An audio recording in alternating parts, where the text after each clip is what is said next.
Today I'm doing something very different, and I'm actually going to be reacting to and giving my unique perspective as a content creator on a certain video that I got recommended. Every time I upload my videos, before I make them public, I watch them while they're private, and you still have recommend videos on the side, and this was the top recommended one. It was called This Is Why Rocket League Is Dying, and I'll link it in the description, the top link for you to check it out for yourself. It's from a YouTuber called Woozle, who has 387 subscribers, and I haven't watched any of this video, but I had a quick look at the comments because it was a 40-minute long episode. I just wanted to have a look at the comments and see if it was worth watching, and the response to it has been overwhelmingly positive. So as I said, I thought I'd give it a watch and give my own feedback on this video and my thoughts on what they say. I might agree with what they say, I might disagree with what they say, and I suppose use my platform and unique situation to give my opinion, but also give them some exposure for what hopefully will be a good video. It intrigued me at the least, but I haven't watched any of it, so we're just going to go in and see what it's like. This was the first frame, so how can you not be intrigued by this? So let's get in and have a little look. Why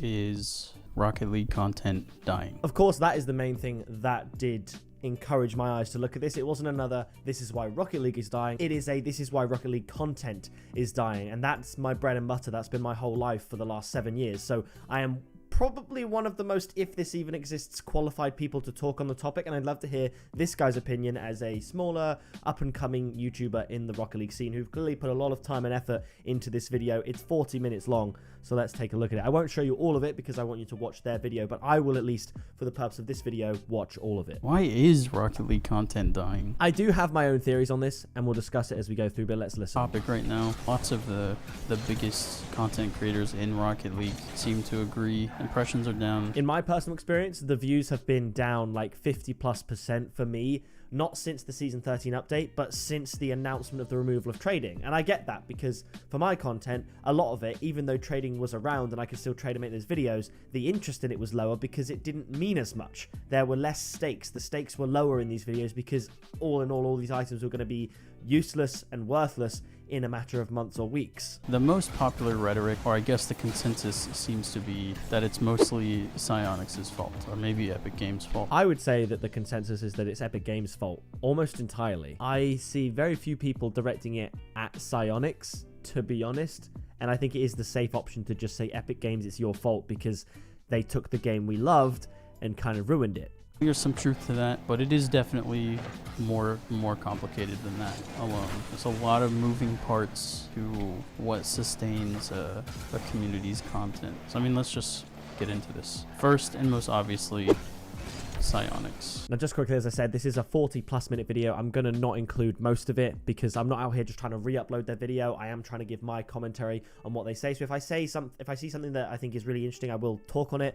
but a lot of this you won't see. So please, as I said, click the link in the description and watch it for yourself. With that being said, I also don't have permission from this creator to essentially make this reaction video, but I do think under the rules of fair use and transformative and offering my own commentary, I'm allowed to do this. And of course, if they want me to take the video down, then you can, if you are watching this, leave a comment down below or contact me, and if you really don't want this up, then I will take it down. All the way from the beginning, probably the single biggest stain on the credibility of Psyonix is their severe lack of communication. Agreed. There's no communication about ongoing developments. Most obviously the engine upgrade everyone's looking out for. I think we know that the engine upgrade everyone was looking out for is Rocket Racing. They've just announced a quality of life update, you know, as some like big thing that obviously everyone's praising because it's... Yeah, it's weird. I do think they've lowered the bar with their lack of communication over the years, and the standards are so low that just Rocket League saying, hey, we are going to communicate with you eventually, was enough for a lot of people to say, hey, W Epic Games. But no, you know, if you look at Fortnite and the speed at which they address issues and talk to the community about things, it's night and day between Fortnite and Rocket League. Even if this is the same company that's running them both, if there's a problem in Fortnite, they address it and fix it immediately and talk about why they've done things. Rocket League, it is the opposite. They don't talk about it at all. The first non-cash grab DLC update we've gotten in a year. The pace of this is quite interesting. I think if you're interested in Rocket League and Rocket League content, you will be able to watch this all the way through. But I think this is very much, it is kind of like a podcast. You could stick it in the background while you're playing Rocket League. That might be a shout, or you could always speed up the video using that option. Quality of the items in the shop, everything is just flatlined, or maybe even gotten worse. And that's just been a steady decline. I mean, the Rocket Passes used to be pretty interesting and unique, and seemed like they had a lot of work put into them. But to be honest, I would say the rocket passes have been fairly consistent since the beginning, in my opinion. That might just be my opinion, but I can't think of one rocket pass in the last 5 years that stands out above the others. They've all been pretty much the same sort of standard. I just think everyone's expectations have dropped to the level that the rocket pass has been known to be. So I think at the beginning expectations were really high and the rocket pass was down here, and as the years have gone on, the expectations have dropped down, the rocket pass has stayed there or thereabouts, and now we're at about equal. So no one hates the rocket pass, they just know it is what it is. Whereas before, I think the expectation made the rocket pass look worse, when actually the rocket pass stayed there or thereabouts, in my opinion. They just stopped supporting them, and the idea that was pushed at the time was like, supposedly it's a small enough percentage base that it's not worth putting investment into. That's a really interesting point. So basically he just said that they essentially stopped support for Rocket League on Mac and Linux, and I do think that makes sense as a business decision, in the sense that if it is such a small percentage of the player base, it doesn't make sense to offer support for those platforms, as bad as it would be for that small percentage of people that play on that platform. Sometimes I think you do have to look at Epic Games' decisions and try and separate it from yourself as a fan and look at it from a business perspective. If they've deduced that it's not worth supporting the Mac version of Rocket League, then that's just what they've concluded based on the information they have. And whilst that really sucks for the player base, it kind of makes sense to me, but maybe I'm biased because I never played on that platform. We killed off the entire macOS and Linux community, and in return we get a menu that's moved around. I do think that's an interesting point, is that these things are being taken away. The Mac, Linux debate, trading, we're taking stuff away, but they're not adding stuff back. They're not at the very least compensating, and that is where a lot of frustration comes from. Listen to this bit he just said. It's kind of like what I just said not too long ago. A menu being switched around and like some small quality of life improvements coming to the menu, that's like a huge thing now that everyone's excited for and happy about, because that's the bar they've set. It's true. That's true. That is the bar. The conversation around Rocket League content is like, you know, the game is dying because there's a lack of content updates, lack of interesting technologies and new features. So the game is dying, so the content is dying. And while I agree that's a part of it, I think it's a lot more complicated than that, which is why that's point number 1 of 5 for me. I just think it's a little bit short-sighted to stop. I do think, as someone who is a Rocket League content creator whose views have dipped, largely due to the fact that people aren't interested in what I'm doing because I'm doing the same thing, it is quite lazy to just say that the game is dying, therefore the content is dying. It is a big reason. Like, if the interest in Rocket League goes down, naturally the interest in the content goes down if it's exclusively and so heavily tied to Rocket League. But that doesn't mean there isn't room for innovation. It doesn't mean that if someone doesn't play Rocket League anymore, that they can't enjoy a video about the game if it's well enough made. And just not look any further into the issue. I'm interested to see where he goes from here. Only 22.7 million players were ranked in any playlist in the last 30 days. I didn't know that. So the majority of Rocket League players / accounts that played the game in the last month didn't even have a single rank. So everyone is very casual. And this is the thing. I think because content creators, they all have ranks, they are basically the loud minority. Content creators are the loudest of the minority. You know, if you think about popular Rocket League content creators, they are 0.00001% of the Rocket League player base, and they have 99.99999% of the reach of Rocket League players, right? So it is interesting how I think a lot of problems are probably blown a little bit out of proportion by the loud minority, myself being included in that, because it affects us more than probably a lot of this affects a lot of players. You know, I think with trading, it affected less than half the players in Rocket League. I just think it was so iconic, and it seemed so unnecessary, the removal of trading. Obviously, my own personal interest, it affected me a great deal in terms of the videos I can make, but a lot of players weren't affected by it. It's just they weren't heard, and their opinion on it wasn't really heard as much as the people saying, why are you doing this? Well, maybe your video was shown to 10,000 people, and maybe only 2,000 of those people even play competitive in the first place, and then maybe half of those people are a higher rank than you, and then, you know, maybe a third of those people you can just go on and on and on, and it's like... That's a very good way of describing how in a niche category on YouTube your views are kind of diluted down. Something that makes this really hard to come to terms with is that it feels like, at least for me in my circles online, it feels like there's a hugely that he is just about to more or less get into the point that I made. So the online community is represented by a disproportionate number of competitive players, give the image that the majority of players are competitively inclined. That's basically what I said, yeah. So the content creators voice the majority of the opinion, but represent the minority of the general population's opinion. Oh, that's so interesting.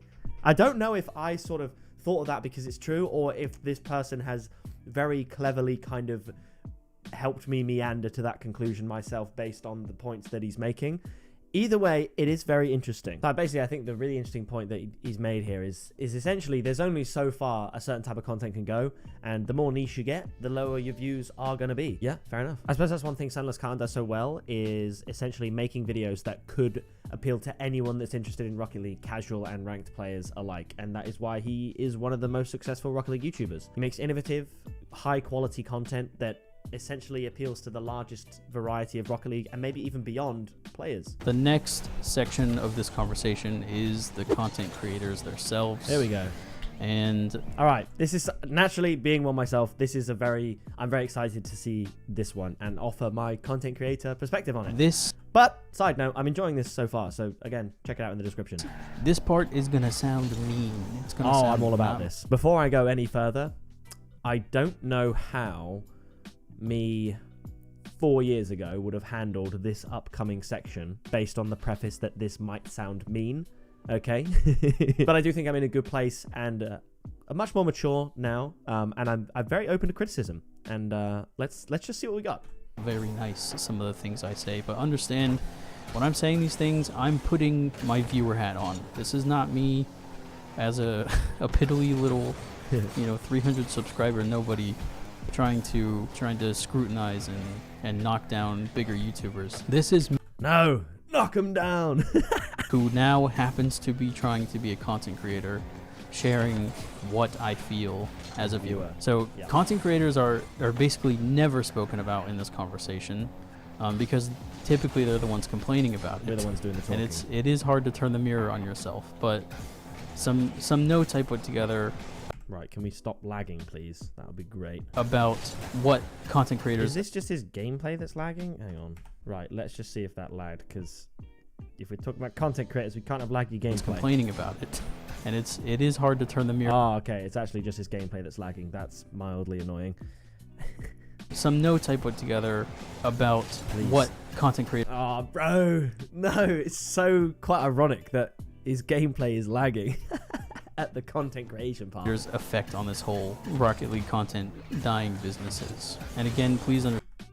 Is it really just frozen? Some notes I put together about what content creators effect on this whole Rocket League content dying businesses. I don't think he watched this back. Okay, we're gonna go through it. And again, please understand, I'm not trying to call anybody out. I'm not trying to shit on anyone's videos. This stuff is just how I felt as a It's so ironic. viewer, and it's part of why I started my own YouTube channel. It's part of why I started making Rocket League videos. It feels like Rocket League content has stagnated from a creative standpoint. Now, this is a part of the conversation that does happen occasionally where people will say Rocket League content is stagnant.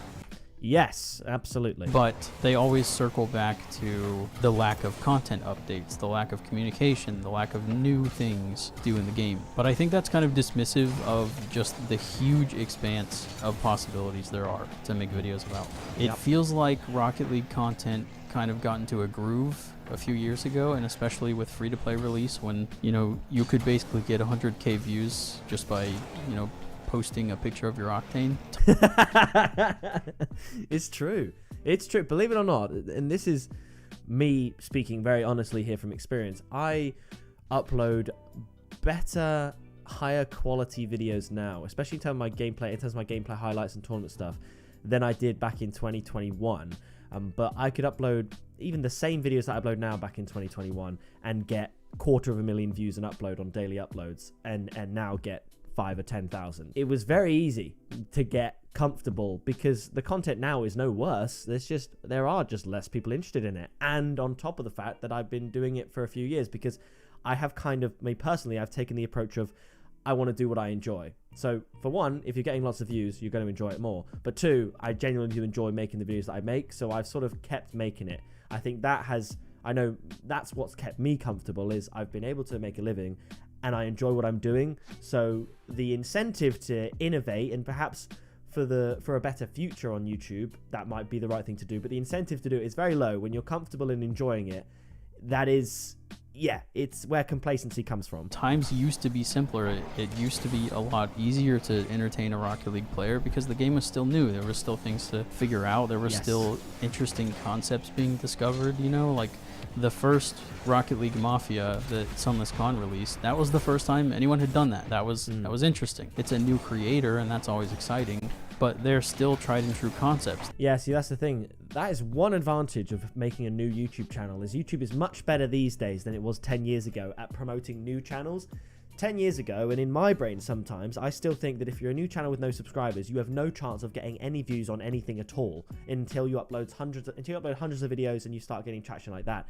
These days, YouTube has algorithms and stuff like that to promote new channels and at least test the waters by presenting new channels and their videos to audiences. So a new channel uploading the content I make, for example, might seem and be more fruitful in those first few weeks and months purely because they're a new channel, whereas my channel is underperforming to such an extent to what it used to, so YouTube sees it as a little bit of an L channel, to be honest. But a new channel, you can upload the same tried and tested stuff and see great results because you are a new and exciting content creator. I will say that if you're a new YouTuber, I totally get the idea of perhaps honing your skills with making videos in terms of using tried and tested concepts for that. But as early as you can, do your best to innovate and have fun experimenting, because there's no pressure. There's nothing stopping you from doing whatever you want to do if you're a new YouTuber. So take that time to experiment and take those risks, because if you take a risk and it doesn't pay off, you haven't lost anything. So I would definitely, if you're a new channel, that's the time to take the most risks, I think. Enjoy it. Have fun. He makes a really good point there. He said he hasn't watched Rocket League content for like a year. I'm the same. I don't watch Rocket League content. The only Rocket League content I watch is mine, because I make it and I watch it back, and I do enjoy the videos that I make. And when I edit them together, especially the funny moments, I actually find them actively enjoyable to watch. But in terms of other Rocket League creators, I don't watch their stuff either. And as a viewer, I've not been compelled to do that for a very, very long time. I can't remember the last time I really sat down and enjoyed regular Rocket League content. To be honest, I want to say it was probably about 3 years ago, and it was watching every video that Mertzy uploaded. I remember I discovered Mertzy when he was on about 50,000 subscribers, and just the way he edited his videos, the funny moments, I found that really interesting, and I watched every single upload he did for a good amount of time. So it's been about 3 years since I watched Rocket League content properly, which is interesting. You know, maybe being that popular kind of necessitates falling into a rhythm. It does. It does. And he's purely theorizing there because he's not talking from experience. He's been very open about this. That is exactly it, right? So from my perspective, we start free to play at 400,000 subscribers. It's been a great, fun time, a grind of 4 years of Rocket League content to get to 400,000 subscribers. And then in 6 months, making the videos that I have basically been making for a few years and really honed my craft at, in 6 months, I go from 400,000 to 800,000, doing similar things every day, taking advantage of all the new things in the game. You get into a groove. I had about, in my sort of peak, in my heyday in terms of content, there were multiple series that I made that no one else made, and I was almost like a pioneer, and they were often crate related and item related. We had crate roulette, no one did that. Blind trading, I was the second ever person to do blind trading. It was Easy Measy. I don't like saying his name because he was actually a scammer in Rocket League, but credit where credit is due, if you want to call it that. He was the first person to do blind trading. I was the second, and no one was really doing that. I made that a regular series. Crate roulette, I think I mentioned the pick a clip series. So there was innovative stuff in Rocket League, and then basically by that point in 2020 when free to play came around, I had about 8 to 9 series I could cycle through each week, doing one video a day, missing out on some series each week.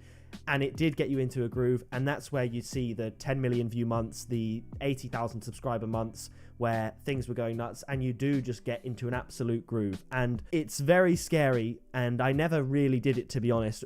And perhaps part of me thinks I should have done, because it could have been interesting, but to innovate when you're at that level rather than just resting on your laurels and staying comfortable is difficult. I did it a few times, and that's where the trading in Rocket League, but I have to accept everyone's first offer, came from. That was one of my most popular series. I was the first person to do that, and that was a video, I think that video is just about to hit 2 million views. I still get views on that to this day. So I do think it is difficult sometimes. If you're being rewarded for doing the same thing, it's almost like, why change? But obviously the reason is to keep it fresh and innovate. It's really, really interesting. Really, really interesting. And I acknowledge that that's a possibility, that, you know, a lack of new creators could be hampering, you know, creative endeavors for the Rocket League community. But then you look at the majority of new creators. I do wonder if new creators popped up as well, creating all this new innovative content rather than cookie cutter similar content to the bigger creators, if that would encourage the bigger creators to push the boat out in terms of what they're making. If you've got competition behind you, for lack of a better term, you might be encouraged to make more positive changes. If everyone behind you is taking the same path as you, but they're just 5 years further back than you were, there isn't that pressure to innovate. You know, especially if somebody's, you know, trying to grow quickly, they might feel pressured into creating the same kind of content because they know that it's going to perform to some like reasonable standard, and it's hard to blame them if they feel that way. I wonder if I disagree with that. So the point you just made, essentially, it might be easier for someone from the top with a couple million subscribers to make new and innovative Rocket League content, as opposed to small creators who can fall back on the old faithful and have some sort of return. But I do feel like the potential drop-off from creating something new that some people might not vibe with from a big creator is obviously much greater than the drop-off of a smaller creator doing it. And I do think it would be difficult for a small creator to find their own feet with their own channel if they're exclusively doing stuff that bigger creators are doing, but better, without adding anything unique whatsoever. I don't know if I made sense with that. On the other hand, it's, you know, it feels hard to judge larger creators who just, you know, want to keep making the paycheck, and they're happy and comfortable with where their content is at. I'm not saying there's anything wrong with that, but if you are a large creator, for the sake of this video, we'll say I am. This is gonna ruffle some feathers. Okay. If you are a large creator who is complaining right now about content not popping off, and you are posting the same kinds of reiterated, chewed up and spit out over and over again series and video ideas, then you are the problem in that situation for you. Yes, I agree. Yeah. Okay, wait, let's carry on. You know, it's not Psyonix's job to make interesting videos about their game. Yeah, this is really interesting, actually. So I think when I'm on Twitter, for example, if I'm complaining about Rocket League, I rarely am complaining from a video standpoint. I'm usually complaining from a player standpoint, right? My experience of playing the game. Because I know like I said, I always make videos on stuff that I enjoy. So if I'm complaining on Twitter, it's usually because something about the game has happened that means I can't enjoy it, which as a knock-on effect does affect my ability to make videos. Like, I love trading and stuff like that in Rocket League. I always have done in crate openings. So them making it more and more difficult for me to open crates means I'm not enjoying about it, which means I'm complaining about it. And as a result, I can't make the videos I enjoy about it. I don't think I've really ever gone on Twitter and complained about Rocket League dying in terms of like my viewership. I don't think I've ever gone on Twitter and complained about my views dropping at all. I don't think. I could be wrong on that, but I don't think I've complained in the sense of it's hurting my content, they're making terrible decisions. A lot of my standpoint comes from, this is hurting my ability to just enjoy the game as a player rather than a content creator. Because I've said this before actually in my videos, that I'm not a spectacular YouTuber. I like the series that I like, I enjoyed making them, and I had that sort of comfortable routine. So to be honest, I think it's difficult to disagree with this, but to be fair, I don't know if a lot of the Rocket League YouTubers that I'm close with anyway are complaining about their views in relation to the decisions that have been made, if that makes any sense. I could be wrong on that, but I don't see a lot of people complaining on Twitter about their videos dying because of something Psyonix and Epic Games have done. I think they're more complaining about the game dying and their player experience, because you can't expect your views to stay super high all the time. Like, I get a lot of comments, people saying, why are you unsubscribing? Like, they're leaving comments for other commenters saying, why are you unsubscribing from pickapixel? He's nearly at 1 million subscribers, why would you unsubscribe? But I will always be the first person to say it makes so much sense, because if you were even here from free to play, you've been here for 3 years, I've been making similar videos, you're not still going to be interested in them unless you are the very small minority that are super fans of Rocket League or myself. So I don't take it personally when someone unsubscribes. I don't think it necessarily means my videos are bad. Most of the time people unsubscribe because they're not interested. Your videos of the same quality were once interesting to them, and now they're not. I'm much better these days at taking it less personally. Game's job to provide you with content. Yeah, I would agree to an extent, but I think a lot of Rocket League content creators just have a voice to speak their opinions just like other players would say, in the sense that I think it is the game's developers to provide their player base with content. It's not their responsibility to provide content creators with content to make from their game, but I do think it is a game developer's responsibility to provide content for players to enjoy playing. And that, as a result, just does give content creators more content to make. You know, that's the job of the content creator. It's you that people look up to be creative and artistic and show what the game is capable of and show new ideas and bring new concepts to the table. Yeah. It's no one's job but yours to make those videos. I and agree. that is undeniable. You know, a game can be as dead as a game can be, and there will still be someone who can make a good video out of that game. Yeah. The number of updates doesn't matter. The number of items doesn't matter. Yep. The engine doesn't matter. The only thing that matters for content creators when it comes down to it is your creativity and your artistic license and your willingness to take risks. And that's be it. That's a pretty good concoction. Yeah. This is a really interesting point. So basically, they're saying viewers deserve better, and for the best viewer experience, creators need other creators to innovate and make the general video sphere of a game better. And I agree, and we don't have that. Not really, anyway. Content creation should be completely selfless and like community serving. Content creation should be selfless and community serving. That's really interesting. I'm not sure I entirely agree, because I suppose it depends your motive, because I do it as a hobby, right? I always did it as a hobby, and it turned into a career, right? Most people's hobbies are entirely self-serving. You do hobbies for yourself. It's not like I'm a Rocket League player who thinks, yeah, let's make a bunch of Rocket League videos and make a bunch of money. I was someone who loves making YouTube videos, and then I fell into Rocket League because I enjoyed Rocket League and combined the two. I love making videos. Personally, for me, that's how I enjoy spending my time. I love performing in front of a camera, in front of a mic. I love talking. I love doing all that. So for me, content creation has always been, at least to start with anyway, it was a selfish endeavor because it was something I enjoyed. That's not to say I disregard the viewers. That came along with my enjoyment of making videos, and now I'm at the point where it's 50-50. I make videos for me, and I make videos that I hope the people that want to watch my videos enjoy. I do both. But to say content creation should be entirely selfless and community serving is really, really strange on a website like YouTube. That is an odd take. I get the point. For the benefit of the community, you know, I suppose like television networks, their whole job is to entertain people, I guess. But at the same time, don't know. I just don't think that's realistic, because I think if you're not enjoying making the videos, they're not going to be as good because it doesn't have that sort of soul in it. You have to enjoy it, otherwise the videos are going to suck. Creating a video should just be selfless. Like you should have your viewers in mind. You should be thinking about them at every step. That does depend on what you're trying to get out of it. I think it's very wise to make a video with your viewers in mind, but at the same time, if you want to make a video purely for the enjoyment of the process, then you can do that as well. I don't think you should be confined to selflessly making content for people to enjoy if your motive for making a video is to have fun. It becomes a gray area when you start to make a living from it, and the support from those viewers is what allows you to do that.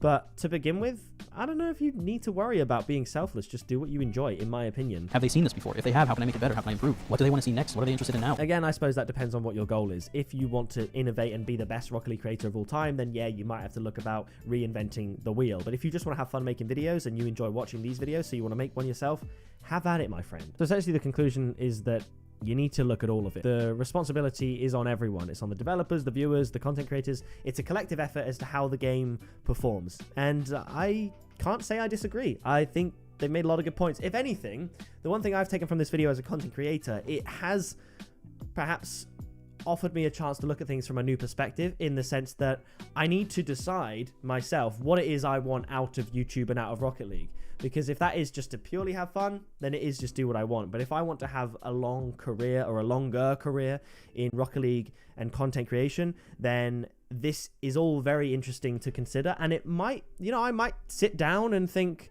what could I do to improve, just generally speaking? And I have got that itch to do things different. I mean, I've never done a video like this, like reacting to a video. I think this was just so perfect for me to have a look at, and the brief look at the comments suggested to me that this was an interesting enough video to react to, but I didn't want to watch it beforehand because I feel like that could cloud my judgment. I wanted it to be a real reaction. So this has been very interesting. Like I said many times, I will leave this video linked in the description. I'm going to leave it there.